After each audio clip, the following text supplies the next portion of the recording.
Hello ಸ್ನೇಹಿತರೆ, ಸಪ್ತಪದಿ ಧಾರಾವಾಹಿಯ ಇಂದಿನ ಸಂಚಿಕೆಯಲ್ಲಿ ನೋಡುವುದಾದರೆ ಈ ಕಡೆ ಸ್ವರಾಜ್ ಅವ್ರ ಅಜ್ಜಿ ತಾತ ಮಾತಾಡ್ತಾ ಇದ್ದ ಹಾಗೆ ಅಪರ್ಣ ಅವ್ರು ಹೊರಗೆ ಬಂದು ಏನ್ ಮಾಡ್ತಿದ್ದೀರಾ ಮಾವ ಅವ್ರೆ, ಇವತ್ ಮದ್ವೆ ಅಲ್ವಾ, ಮರ್ತೋಗ್ಬಿಟ್ಟಿದ್ದೀರಾ? ಎಲ್ಲಿ ಅಮ್ಮ ಮರ್ತೋಗೋಕ್ಕಾಗುತ್ತೆ? ನೀನ್ ತಗೊಂಡಿರೋ ನಿರ್ಧಾರಕ್ಕೆ ನಾವು ತಲೆ ಬಾಗ್ಬೇಕಾಗಿರೋ ಅವಶ್ಯಕತೆ ಇದೆಯಲ್ಲ. ಯಾಕೆ ಮಾವ ಅವ್ರೆ ಆ ರೀತಿ ಮಾತಾಡ್ತೀರಾ? ಮತ್ತೆ ಇನ್ನೇನು ಅಪರ್ಣ, ನೀನೆಲ್ಲ ನಿರ್ಧಾರ ನೀನು ಯೋಚನೆ ಮಾಡಿ ತಗೊಳ್ತೀಯ ಅಂತ ಒಂದು ಕನ್ಸನ್ ಅನ್ನೋದಿತ್ತು ನನಗೆ. ಈಗ ನೀನು ರಾಜ್ಯ ಇನ್ನೊಂದು ಮದುವೆ ಮಾಡಕ್ ಹೊರಟಿದ್ಯಲ್ಲ, ಅದನ್ನ ನೋಡಿ ನನಗೆ ತುಂಬಾ ಬೇಜಾರಾಗ್ತಿದೆ ಅಂತ ಹೇಳ್ತಿದ್ದ ಹಂಗೆ ಆಗ ಸ್ವರಾಜ್ ಅವರಜ್ಜಿ, ಅಪರ್ಣ ನೀನ್ ಇಲ್ಲಿಂದ ಹೊರಡು, ಅವ್ರು ನಿನಗೆ ಬೈತಾ ಇರೋದನ್ನ ನನ್ನ ಕೈಲಿ ನೋಡಕ್ ಆಗ್ತಾ ಇಲ್ಲ ಅಂತ ಹೇಳಿ ಅಲ್ಲಿಂದ ಕಳಿಸ್ತಾ ಇರ್ತಾರೆ.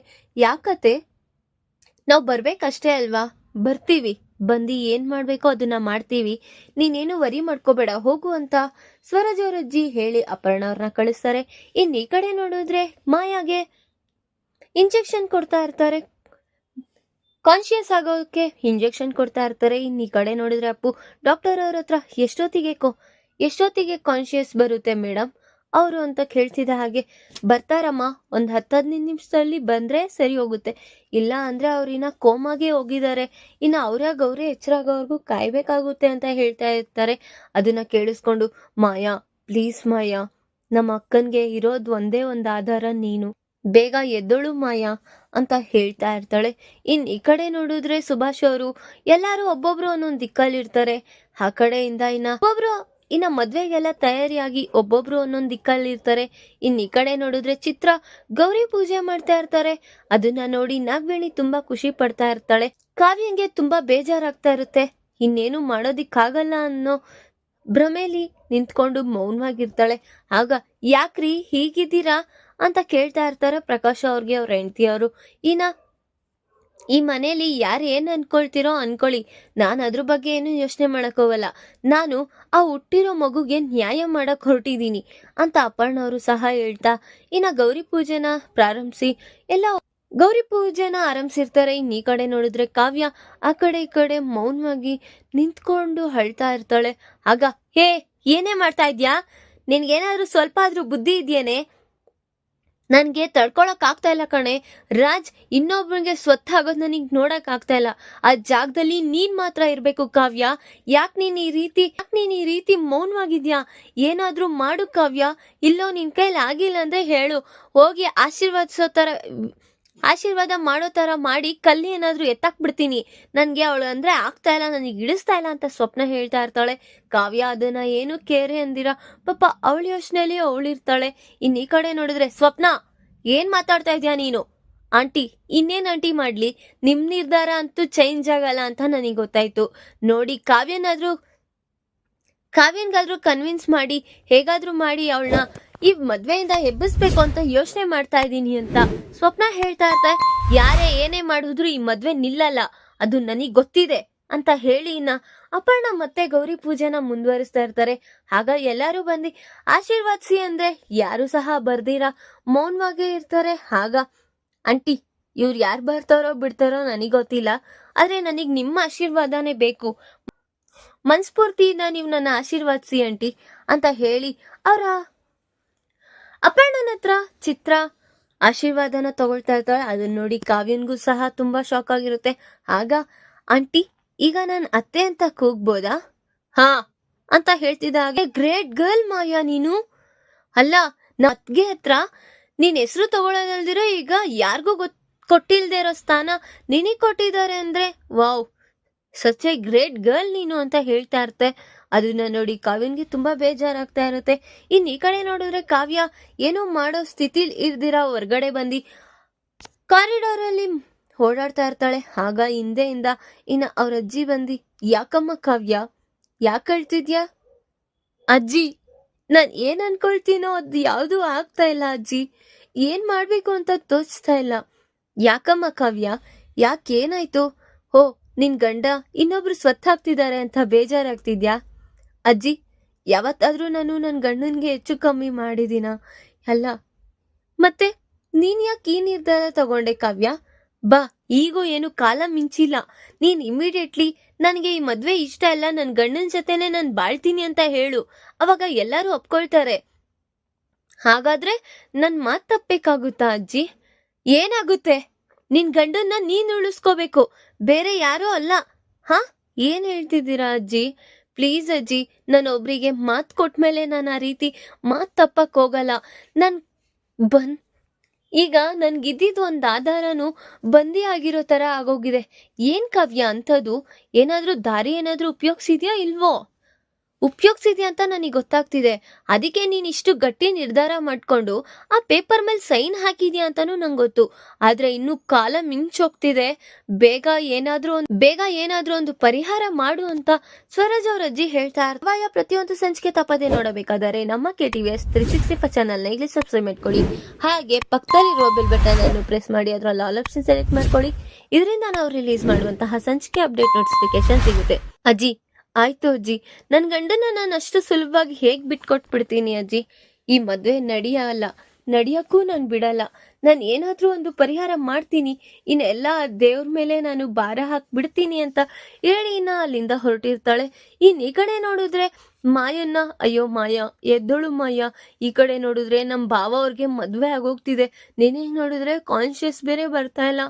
ಏನ್ ಮಾಡೋದು ಅಂತ ತುಂಬಾ ಯೋಚನೆ ಮಾಡ್ತಾ ಇರ್ತಾಳೆ ಅಪ್ಪು. ಅಟ್ ಎ ಟೈಮ್ ಮಾಯ ಕೈ ಅಲ್ಲಾಡ್ಸೋದನ್ನ ನೋಡಿ ಅಪ್ಪುಗೆ ತುಂಬಾ ಖುಷಿ ಆಗುತ್ತೆ. ಆಗ ಡಾಕ್ಟರ್ ಡಾಕ್ಟರ್ ಬೇಗ ಬನ್ನಿ, ಮಾಯಾ ಕೈಯೆಲ್ಲ ಅಲ್ಲಾಡಿಸ್ತಿದ್ದಾಳೆ. ಹೌದಾ, ಬನ್ನಿ ಬನ್ನಿ ಅಂತ ಹೋಗಿ ಅವರು ಚೆಕ್ ಮಾಡ್ತಾ ಇರ್ತಾರೆ. ಆಗ ಈ ಕಡೆ ನೋಡಿದ್ರೆ ಅಮ್ಮ ಕಾವ್ಯ, ನೀನ್ ಏನ್ ಮಾಡಕ್ ಹೊರಟಿದ್ಯಾ? ಏನಾದ್ರೂ ಪರಿಹಾರ ಹುಡುಕಿದ್ಯಾ ಇಲ್ವೋ ಅಂತ ಕೇಳ್ತಾ ಇರ್ತಾರೆ ಸುಭಾಷ್ ಅವರು.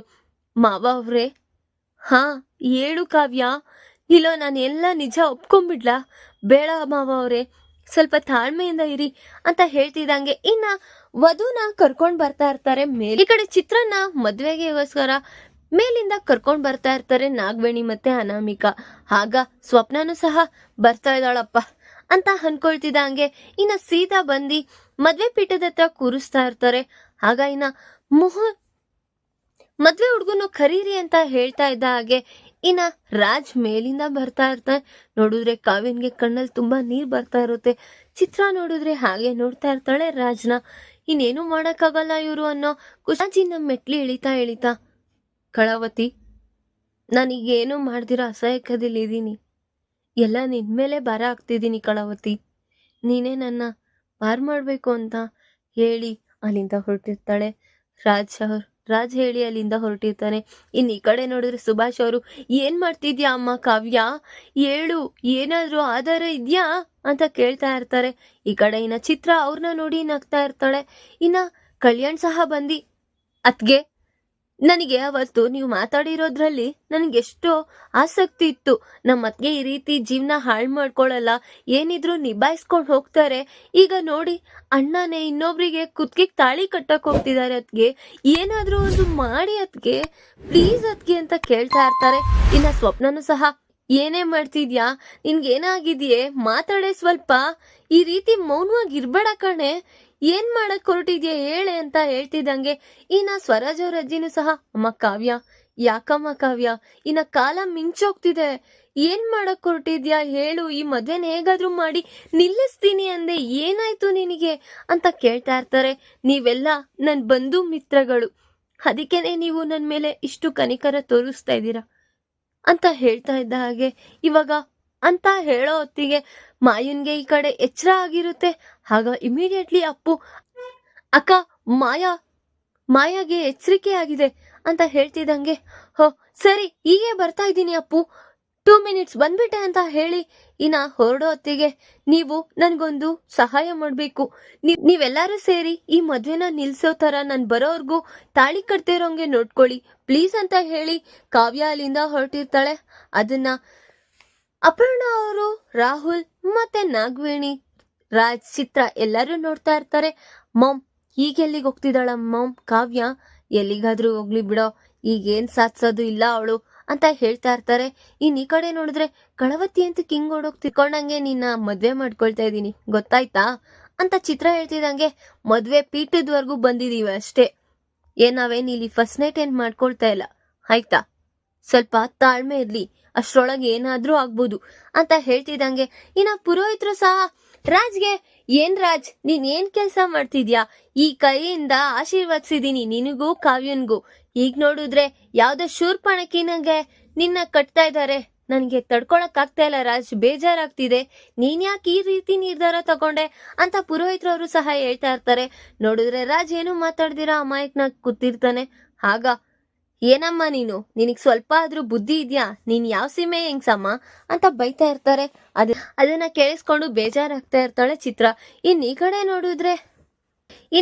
ನೋಡಿದ್ರೆ ಕಾವ್ಯ ಇನ್ನ ಸೀದಾ ಹಾಸ್ಪಿಟಲ್ಗೆ ಬರ್ತಾಳೆ. ಬಂದಾಗ ಮಾಯನ್ಗೆ ಎಚ್ಚರ ಆಗಿರೋದ್ನ ನೋಡಿ, ಮಾಯಾ ಎದ್ದೋಳು ಮಾಯಾ, ನಿನ್ ಹತ್ರ ನಾನ್ ಸ್ವಲ್ಪ ಮಾತಾಡ್ಬೇಕು, ಎದ್ದೋಳು ಮಾಯಾ ಪ್ಲೀಸ್ ಅಂತ ಹೇಳ್ತಿದಂಗೆ, ಏನ್ ಮಾಡ್ತಿದ್ದೀರಾ ಮೇಡಮ್? ಈ ರೀತಿ ಪೇಷಂಟ್ ಹತ್ರ ಮಾತಾಡ್ತಾರಾ? ಸ್ವಲ್ಪ ತಾಳ್ಮೆಯಿಂದ ಇರ್ಬೇಕು ಅಂತ ಡಾಕ್ಟರ್ ಅವ್ರು ಹೇಳ್ತಾ ಇರ್ತಾರೆ. ನೀವ್ ಸ್ವಲ್ಪ ಸುಮ್ನೆ ಇರಿ ಡಾಕ್ಟರ್ ಅವ್ರೆ, ಅವ್ರು ಹೇಳೋ ಮಾತಿನ ಮೇಲೆ ನನ್ ಜೀವನ ಆಧಾರವಾಗಿದೆ. ಈಗ ನೀವು ತಡಿಬೇಡಿ ನನ್ನ ಅಂತ ಹೇಳ್ತಾ ಇರ್ತಾಳೆ ಕಾವ್ಯ.